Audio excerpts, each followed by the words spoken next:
Cyber अपराध की रोकथाम और इसके संबंध में जो जागरूकता अभियान है उसके संबंध में पुलिस के द्वारा क्या कार्रवाई की जाए। समय समय पर आपको इसके बारे में बताया गया, लेकिन इधर समेकित रूप से आपको मैं आंकड़ा रख रहा हूँ। जैसा कि आप लोगों को बताया गया था कि बिहार में भी जो साइबर क्राइम रिपोर्टिंग पोर्टल है जिसका हेल्पलाइन है 1930, इसको सक्रिय कर दिया गया 26 फरवरी से।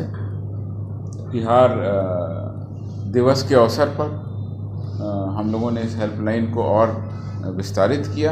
अभी कुल इसमें 150 पुलिसकर्मी 24 घंटे कार्य करते हैं पालीवार। जब से ये पोर्टल प्रारंभ हुआ तब से लेके यानी 26 फरवरी से लेके अभी तक 15 करोड़ 61 लाख रुपए लगभग की राशि को हमने होल्ड करा दिया गया। यह 15 करोड़ की राशि वह है जो साइबर ठगों के द्वारा भोले भाले नागरिकों को अपना शिकार बना करके उनसे ठग ली गई थी। इसकी सूचना जैसे ही 1930 national cyber crime reporting helpline को मिली, हम लोगों ने तत्काल कार्रवाई की और अभी तक 15 करोड़ रुपए की राशि को हमने होल्ड करा दिया।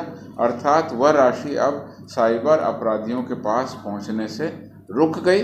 अब इनका नियमानुकूल तरीके से ये जो हमारे पीड़ित लोग थे उनके खातों में वापस करने की कार्रवाई हम लोग करेंगे। 26 फरवरी से पहले हम लोगों ने 4 करोड़ 93 लाख रुपए की राशि होल्ड कराई थी। इस प्रकार से अगर देखें तो जब से ये पोर्टल चालू हुआ है तब से अभी तक 20 करोड़ 55 लाख 56 हजार रुपयों की राशि को हमने होल्ड कराया और साइबर फ्रॉड से संबंधित 962 एफआईआर भी दर्ज की गई। साथ ही साथ एनसीआरपी पोर्टल पर हम लोगों ने अभी तक जो फ्रॉड में यूज़ किए जाने वाले मोबाइल थे करीब 4000 मोबाइल नंबर को हमने ब्लॉक भी कराया।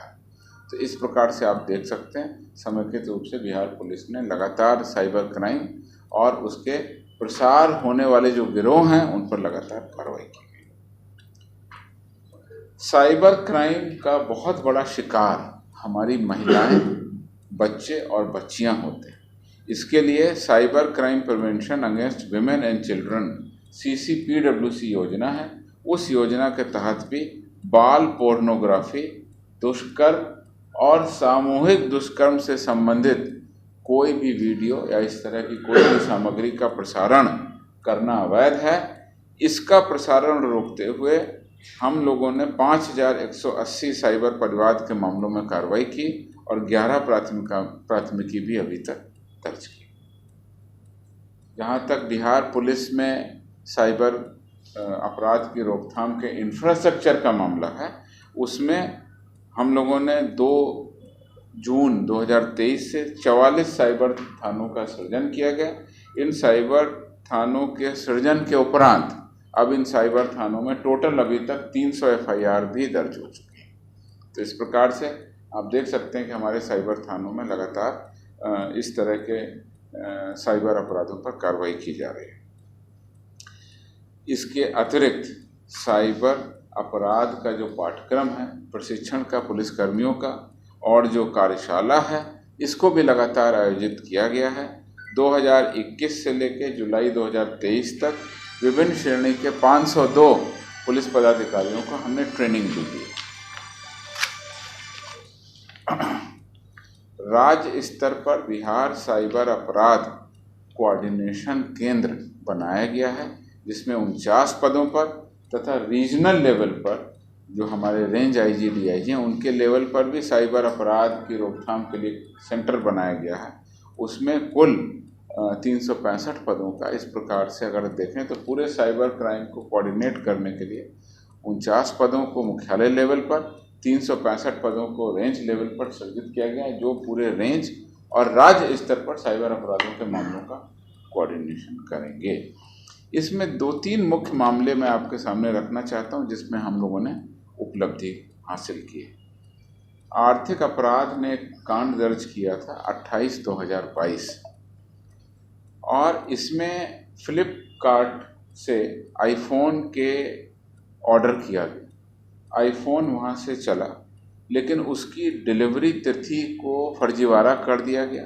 जैसे आईफोन जब डिलीवरी की डेट थी तो उसको फर्जीवाड़ा करके असली आईफोन के बदले डमी आईफोन डिलीवरी बॉय को दिया गया और उससे धोखाधड़ी कर फ्लिपकार्ट कंपनी को धोखा दिया गया। यानी फ्लिपकार्ट कंपनी ने सही आईफोन भेजा, लेकिन रास्ते में किसी स्तर पर उसको बदल के उसके डिलीवरी डेट को भी बदल दिया गया और इसको हैंडओवर करिए, तो वो डमी फ़ोन निकला। उसकी जब शिकायत की कंज्यूमर ने फ्लिपकार्ट से, फ्लिपकार्ट ने भी अपने मामले से इसकी जांच की और जांच करने के बाद में उन्होंने एक मामला दिया जिस पर आर्थिक अपराध इकाई ने एक मामला दर्ज किया। फिर आर्थिक अपराध इकाई ने साइबर तकनीक की सहायता से इस मामले का उद्भेदन किया और खुद भेष बदल के फ्लिपकार्ट का डिलीवरी बॉय बन करके उस पूरे मामले को रंगे हाथों पकड़ा और उसके उपरांत उस घर से जहाँ से ये फर्जीवाड़ा हो रहा था, उसके घर से अनेक ओरिजिनल आईफोन और डमी आईफोन दोनों भी बरामद पुलिस के द्वारा कर लिए गए। तो इस प्रकार से इस मामले का उद्भेदन किया गया।